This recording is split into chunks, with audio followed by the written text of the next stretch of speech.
muslimin rahimakumullah.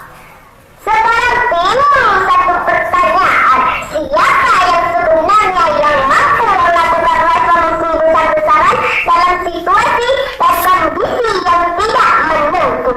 Dikala umat tidak lagi mengenal siapa yang benar dan siapa yang salah, sudah saatnya kita membutuhkan Ratu Adil yang bijaksana, yang bersinar nur keislaman dan keimanan, ulet dalam memimpin, punya ilmu yang banyak, mampu mengarahkan pandangan umat kepada kebenaran, mampu mengajak umat yang menjunjung tinggi ilmu pengetahuan yang merupakan modal yang bersifat keabadian. Sebagaimana pepatah orang bijak, harta akan hancur, kecantikan akan luntur, kemakmuran akan pergi, hanyalah ilmu yang kekal abadi.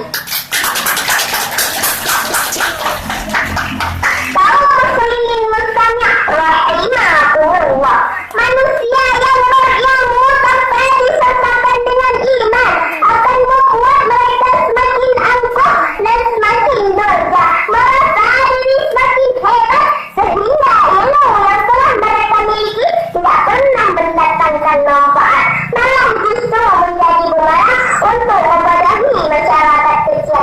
Dalam firman Allah Subhanahu wa Ta'ala, surah Al-Mujadalah ayat 11 yang berbunyi, A'udzu billahi minasy syaithanir rajim. Bismillahirrahmanirrahim.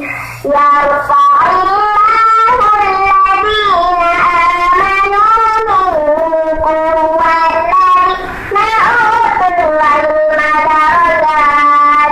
Yang artinya Allah akan mengangkat derajat orang yang menuntut ilmu, dan kita harus taat terhadap kedua orang tua kita.